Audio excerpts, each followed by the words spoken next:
Hi friends, today we have a special guest showing us how to make something yummy and talk about one of my favorite saints. Hi, my name is Katie and I am super excited to meet with you today to talk about Saint Lawrence. He is the patron saint of cooking, and one of my favorite things is cooking and Jesus. I heard Saint Lawrence was cooked alive.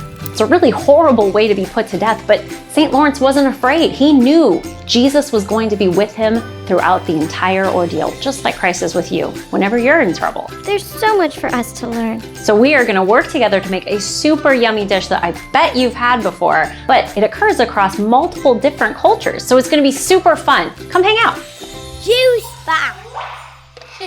I don't know what you know about St. Lawrence, but he was a really neat guy. As a super young man, he was made one of the first deacons of Rome. And a deacon is just a fancy word for servant. And this guy was a super servant of God. He would go out and serve the poor, the sick. He was in the streets helping people, but he was also in charge of keeping track of the church's treasury, the money that they used to help those people, right? Around that time, there was this really mean king. His name was Emperor Valerian. And he came to St. Lawrence and he said, "Hey, Lawrence, you have 3 days to turn that money over to me. I want all of the treasures of the church." St. Lawrence was not terribly put off. He went home and he wrote letters to all of his friends and he said, "Hey, I need your prayers and I need your support." And they turned up. The people of God came to Lawrence and they helped him, they prayed for him, and they all came with him when he came into Caesar Valerian's throne room.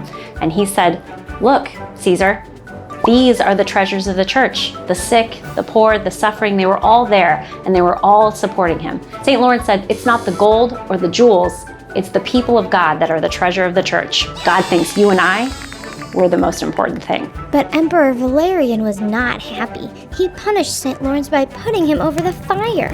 As he was over the fire, people were telling him to give up Jesus so he could be free. But instead he said, "You're going to have to turn me over. I'm done on this side." He was telling jokes. That must have made the king so mad. So maybe next time you want to cook a meal or make a joke, pray to St. Lawrence to help you out. That's an incredible story of St. Lawrence. He really loved and trusted God. I love how he believed people were more valuable than all the gold and money. All right, guys, let's get cooking. I am super excited to show you how to make ravioli today. The first thing that we're gonna make is the dough, and it's really easy. All you need is flour, oil, eggs, and salt. So this is a lot of fun. You're gonna wanna make sure that your adult is with you and totally up for a mess, okay? Don't forget to wash your hands before you start. You're gonna start with about 2 cups of flour, and you're gonna make just a pile right on the countertop, just like that. Then you can use your measuring cup to make just a little, like a volcano in your flour. Take your eggs with the help of your grown-up and crack it right inside your volcano. Now this is the really messy, really fun part. You just need the yellow part, the yolk of this egg. So you're gonna pull it open over your bowl and pour out the white part. Use the shell to catch the other side, or if that's too hard and your mom's okay with it, just put it right in your hand and sort of open your fingers up a little bit and all of the goo will fall right off. Told you it was gonna get messy. Put that little guy right in your volcano.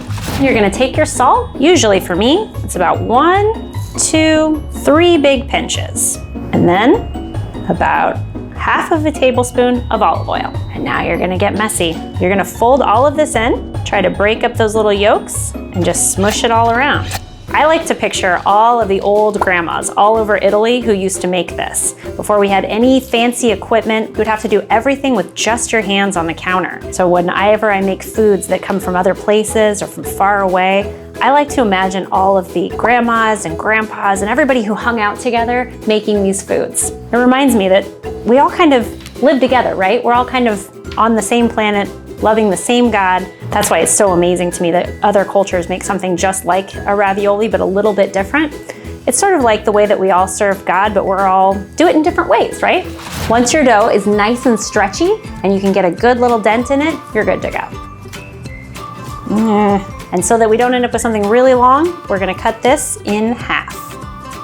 We're gonna pat it out into about a little rectangle. So this machine here is super special. We're gonna pass the dough through here and it's gonna bring out a long skinny sheet. And we're gonna make it smaller and smaller until we have it thin enough to be able to put it into our ravioli.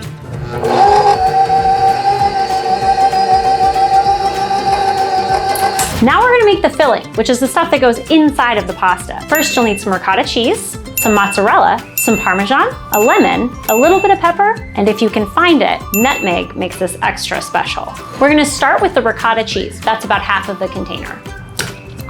A lot of this just depends on what you like. So if you like a lot of mozzarella cheese, you can put in more. But I usually do about 1/3 of a cup. However much Parmesan you put in there is gonna be how salty it is. So make sure that you put in about 1/3 of a cup. We're gonna put in a little bit of pepper. This is called a zester. We're gonna take this lemon and just take just the yellow part off the outside. Watch. We don't wanna go too far down because that part doesn't taste nice.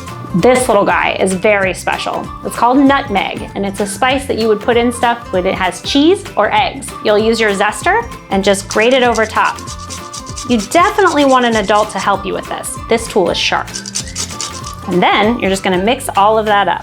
You're gonna need about a teaspoon of filling in each one. So just get a good rounded teaspoon of your filling and put it down on top of 1/2 of your dough. Next, you're gonna take it and fold your dough over. Do you see the little piles of filling? We're gonna try to press the dough down around them.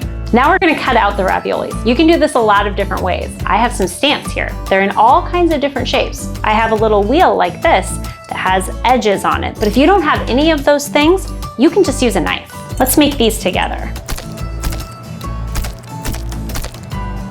This helps to keep everything locked inside. Then you can use a wheel or a knife just to cut them out. Get your grown-up to help you to make a pot of water boil. We're gonna put all of our pastas in there. Try to give them a little squiggle so they don't stick together. We're gonna wait just a few minutes until they get nice and well cooked. Are we floating? We are mostly floating. Looks like everybody's floating. So we're gonna take them out. Now let's get started on our sauce. You can put any kind of sauce that you want on there. I like mine with butter and Parmesan cheese. So all we're gonna do is melt a little bit of butter and just a little bit of Parmesan cheese in with it.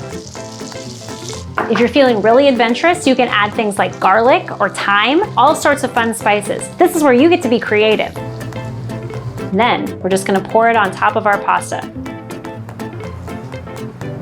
Then you can just finish it off with a little bit more Parmesan cheese. And my friend got me this basil from her garden. And there you go. Isn't it beautiful? Wow, these look so yummy. I'm just gonna try them. Those are great. Ravioli is a super fun dish to celebrate the Feast of St. Lawrence, and it's a type of dumpling that comes from Italy. But did you know that there are types of dumplings that come from all over the world? For example, pierogi. This is a dish that's stuffed with sometimes cheese, sometimes potato, but I like it served with butter and bacon, which is delicious. Or over in China, you can find pot stickers, which are usually filled with vegetables or some kind of meat, almost never cheese, but you can serve those with lots of soy sauce. Whenever you can find a food in a bunch of different cultures, I think it speaks to us of the nature of God. Something in this is something good that God wants us to have, and I think they're great. Thank you so much for hanging out with me. It was so neat to talk about St. Lawrence and all of the different foods that come over all over the world. I hope that you get to cook something fun this week, and make sure that you give a shout out to St. Lawrence while you're making your foods. It was back.